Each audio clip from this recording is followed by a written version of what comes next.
Okay, let's get started here. Hi everyone, welcome to today's broadcast. My name is Mike Kazmark, and today we will be talking about Kamala Harris's policy positions, which many people are confused about. By the way, I presented my mother with the contents of this video, and she had a very interesting question that she proposed. I decided to include it at the end because she has such a great way of boiling down all of this that we've been encountering with this candidate. So stay tuned to the end to find out how many in her generation, mid-80s, sees this candidate. I think you'll find it very interesting. Anyways, Kamala Harris was recently questioned on The View that she was a major part of every decision Biden made as the president.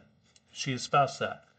Biden cemented her fingerprint shortly after wholeheartedly agreeing with her that she was indeed a part of every act and policy and major decision that was made by him. She was right there, right next to him, and a part of every major decision.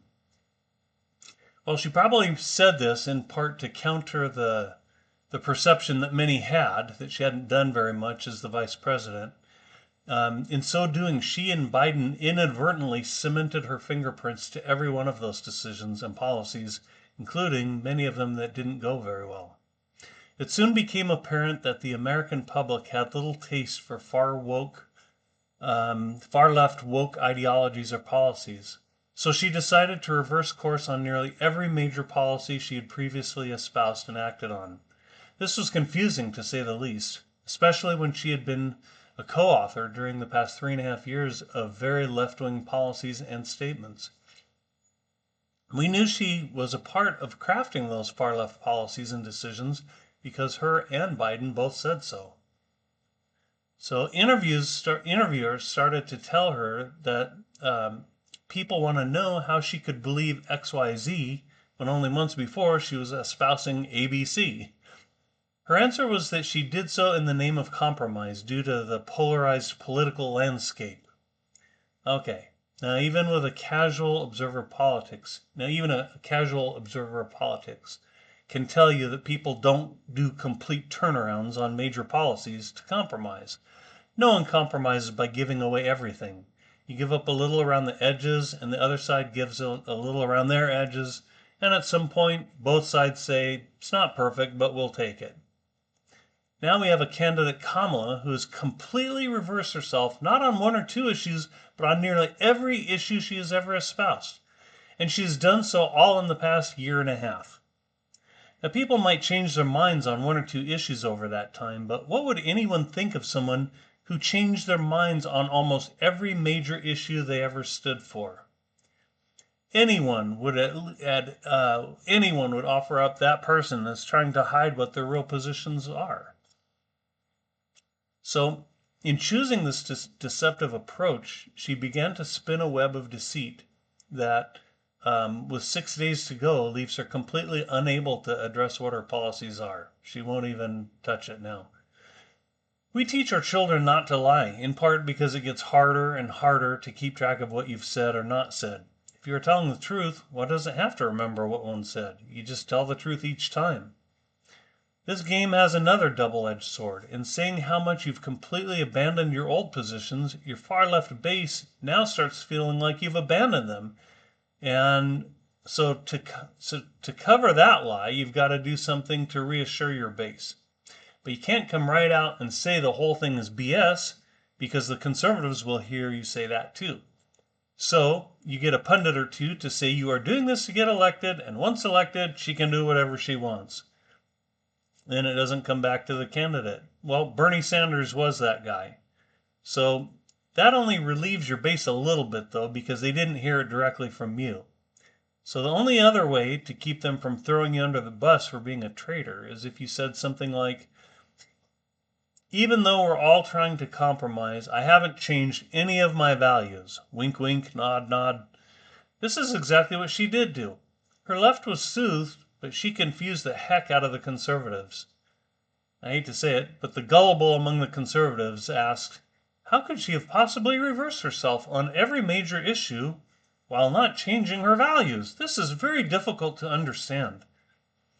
Well, it really isn't difficult to understand if the obvious is considered. No offense, but I mean, She spent an entire lifetime as a far left woke politician in the far left woke state of California.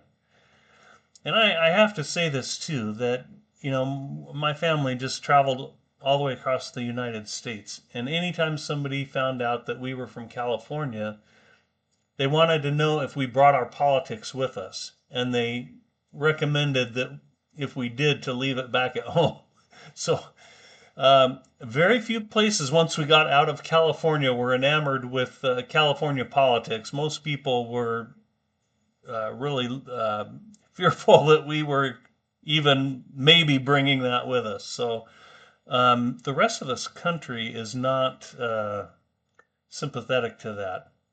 So now it really isn't difficult to understand if you think that she spent an entire lifetime as a far left woke politician in the far left woke state of California. She was then thrust into the position of running for the President of the United States.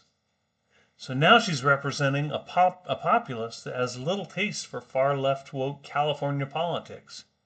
Any admission that she still believes in that ideology would be political suicide. So what was she going to do? Well, we'll look now at exactly what she did do. Let me say before we look at this list that there is one tactic that she has decided not to employ, and that is telling the truth.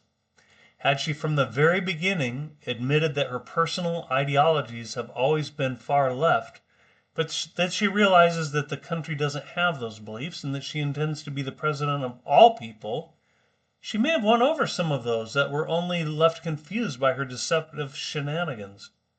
She could have admitted, in the interest of helping people through the pandemic, that maybe a little too much money went into the system and contributed to high inflation. But we've learned now something from that, and their more recent policies have helped to bring back the inflation rate. She could have said that. And that they now have a better handle on how to control this.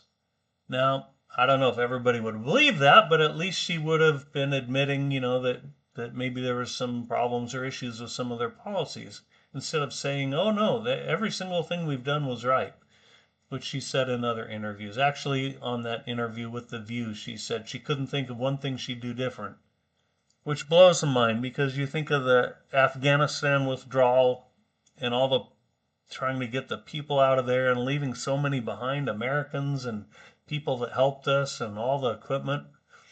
She didn't think that that was a mistake. She didn't think that anything that made the inflation was a mistake. So I think a certain percentage of the populace would have appreciated her candor and accepted her explanations and felt like maybe she could get us back on track. But she didn't use that tactic, and she decided to use deflection and deception. So here's the 5 different approaches she's used. The first one is how great things are. Well, for a while she tried to convince everyone how great their policies had been. She touted the success of Bidenomics and told us how secure the border was. She had her cronies report the same thing, but nobody was buying it. Everyone saw how little money was left after shopping. Those same people came home at night watching news reports of thousands of people marching towards the border and crossing it. They heard the stories of frustrated border patrol agents and that were prevented by the Harris administration of doing their job. They saw foreigners pouring across our border unchecked. And they read about the fentanyl deaths in their own communities, brought in on tainted drugs coming across with those immigrants. We won't even mention the human trafficking and the national parks that became unsafe to visit because drug lords used them as part of their smuggling operations. So this trying to convince the public that everything was great just wasn't working. So that was the first approach she tried, is that everything's great under us. Okay, the next thing was, because she could see that that wasn't working, and so then she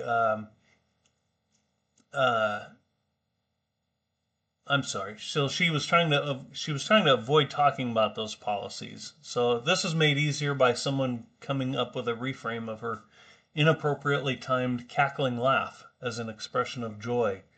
This became the new campaign, and it actually worked for a while. Everything was all about joy. Okay, so she was able to get away from being truthful about her policies. That's what all of these approaches were that she tried. So the first one was saying everything was great. The second one is the joy campaign. So now everything's joyful, and we won't even talk about what I really believe. So, like I said, it worked for a while, and soon she was up running neck and neck with Trump in the polls. Um, her inappropriate laughter was actually because she was filled with joy. So, even the left realized that she was still avoiding saying what she really believed in. And both sides were confused as she avoided question after question. You might even remember in the debates that that there was literally, I don't think there was even one question that was asked of her that she gave a direct answer. I think many of you remember where they asked her what her new policies were going to be on the economy. And she went off on this thing like, I was born in this middle class home and my mother worked hard and we all have aspirations. And gosh, she just did that time after time. So even the left got tired of her like deflecting and just like not addressing what she believes in. So then approach number 3. So approach number 1 was everything's great. Approach number 2 was the joy campaign. Approach number 3 was the flip flop, and that's where she started saying that the exact opposite of what she had previously espoused on nearly every major issue that she's ever held. Her flip-flops were center stage among conservative talk show hosts, and it became the news item. So she handled that because she started getting pressed on that by the people that would interview her. And she handled that by saying that her changes were attempts to compromise because of the divisive political climate. And we've talked about this already. No one flips 180 degrees in the name of compromise, and certainly not on every single major position that they hold. And the lie that she had done a complete reversal on every major position was bad enough. And now she wanted us to believe that she did all of this as a means to compromise. And that just makes everybody just go like, oh my gosh, like what's she trying to pull over on us now? Here's a concrete example. Kamala said that she was absolutely going to ban fracking, and you guys can look this up on Google or YouTube and just, you can listen to her comments that she was absolutely going to ban fracking, and she gave her reasons why she held that position. So then she campaigned in a state that had many of the jobs there linked to fracking, and she said she would absolutely never ban it. Now, what kind of a compromise is that? That's not a compromise. That's a complete reversal on a position. And yet, when she said she would absolutely ban it, she gave all the reasons for why. And whether you agree or disagree with those reasons, all of a sudden she wouldn't even think about banning it just because she's talking to a group of people whose jobs are affected by her decisions on that. Okay, so she got to a point after that where she started getting called out on her flip-flopping and that the whole compromise deal. So now she's gone to don't directly answer anything. That's her approach now. So with people getting more and more frustrated, interviewers started asking more pointed questions. And even their audiences were getting annoyed at the constant softball interviews and wondered how she would fare going up against the likes of Putin or Xi. Even the left-wing media that normally backs her and provided substantial cover for her started asking themselves the same thing, because we're all going to be living under someone who is going to have to deal with Putin and Xi, and I don't care what side of the aisle you're on, you want somebody that can deal with them with strength and effectiveness. So if one goes back and listens to these interviews, she answers almost every single question except the one that's asked of her. And even when she was pressed, she didn't answer the question and would give even a more vague answer when asked about policy questions. And I remember one example where they said they were asking her what her policy was on late-term abortions, and because that's an issue a lot of people care about and want to know where she stands on that. And her answer was, "I would follow the law." They were like, "Well, we know you would follow the law, but what is your personal view on that policy?" "I would follow the law." "Well, do you think that the law is good or needs to be changed?" "I think it's really important to follow the law." So she would either, you know, answer a question with something that had nothing to do with what was being asked of her, or she would kind of railroad with these, repetitive things that also don't answer the question. So that was approach number 4. It's just not that has been more in the recent past where she's just refusing to answer any direct question, even asked by the left. People who are like her friends are asking these questions, and she's refusing to give any straight answers on her policy. And you know what? Just like a kid where they've lied and you say, "Well, what about this?" "Well, and they make up something about that." And then you say, "Well, wait a minute now." And you come back around. Well, pretty soon they just clam up because they know if they say anything else, they're only going to get in worse. And that's a policy. I mean, that's where she's at right now, is that she's done this so many times. She knows that anything that she answers is going to get her in even worse trouble. So, the approach number 5 has been to get away from her policies completely, because she's just like getting throttled on anything that has to do with her policies, positions, or beliefs. So now she's just like going completely away from that, not answering it, to going to demonizing Trump. And so Trump is now being depicted as a fan of Adolf Hitler. And her supporters jumped right onto that. General John Kelly, who was fired by Trump, said that the former president praised Hitler's generals.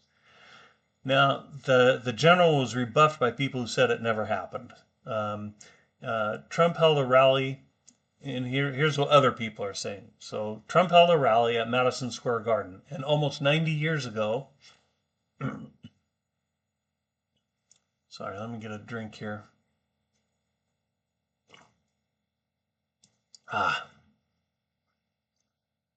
Almost 90 years ago, and not even at that location, because Madison Square Garden's been moved a few times over the years. Purportedly, I had heard that.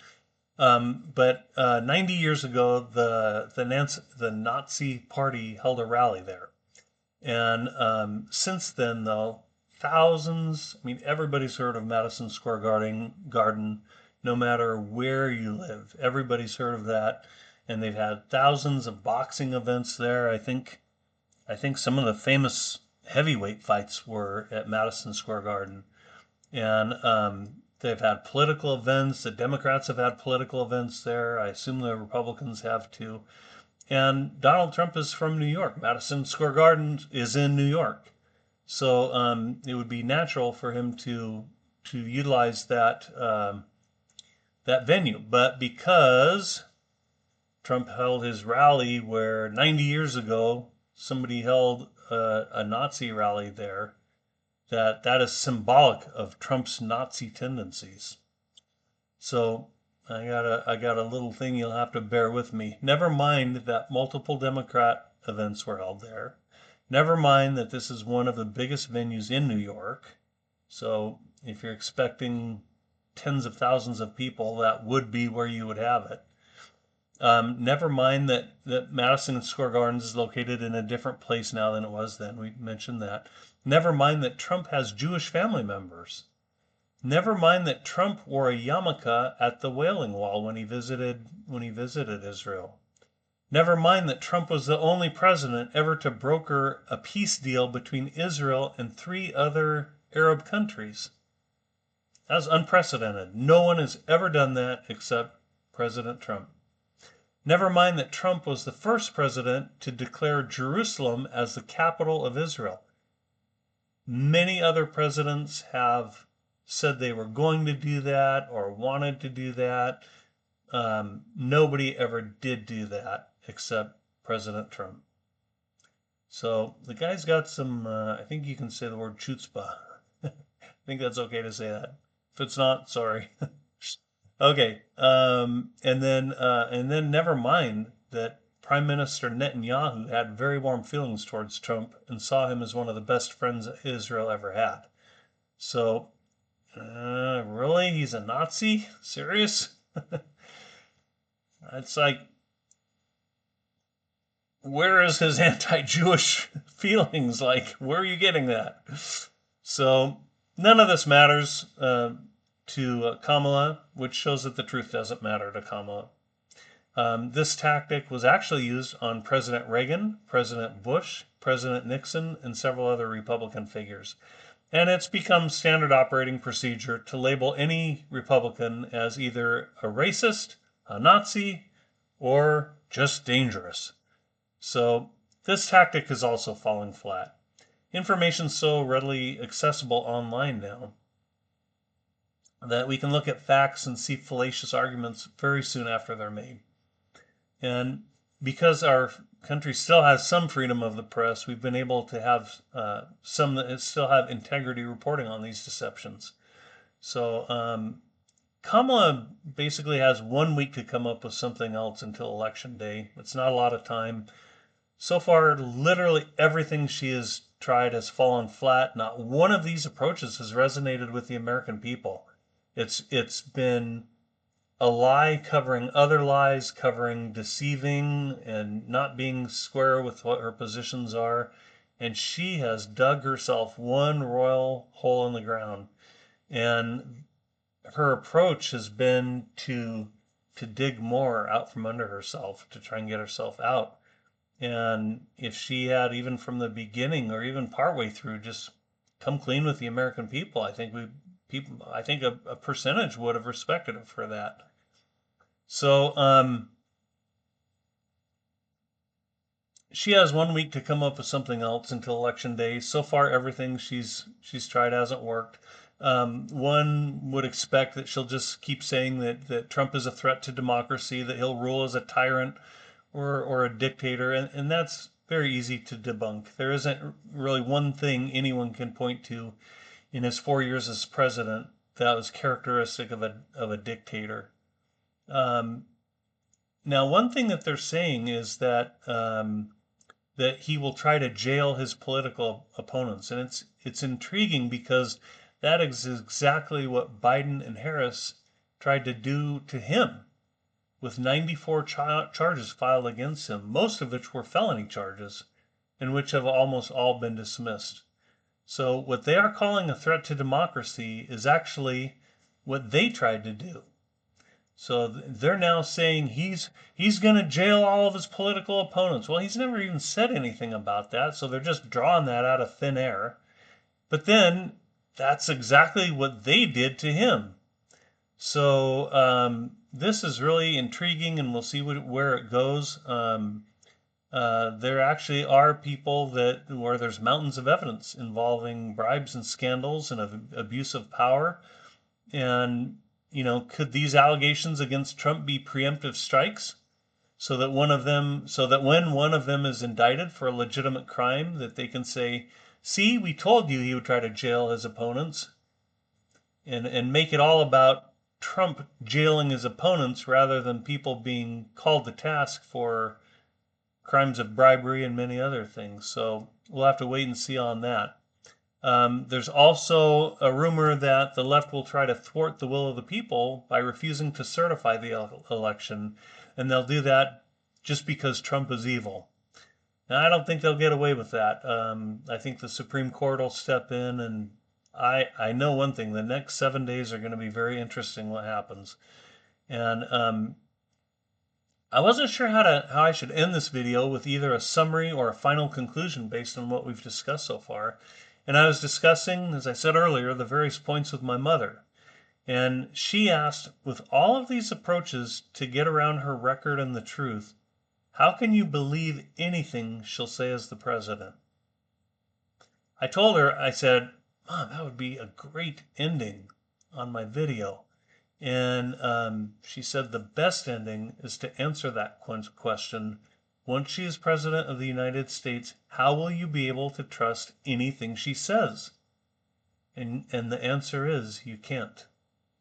So if you like this video, please hit the thumbs up button. As always, we would love to hear what you think were the strongest points, or what you think we're off on. We actually appreciate those comments as well, because we always welcome having our thinking challenged. And if you want to make sure you get future videos, make sure and subscribe.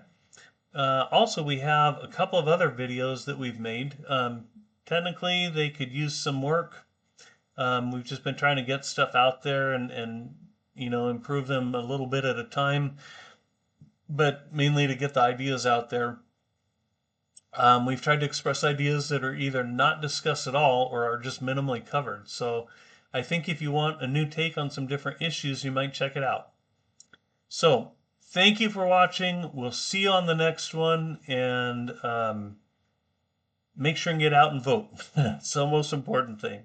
Okay, bye-bye.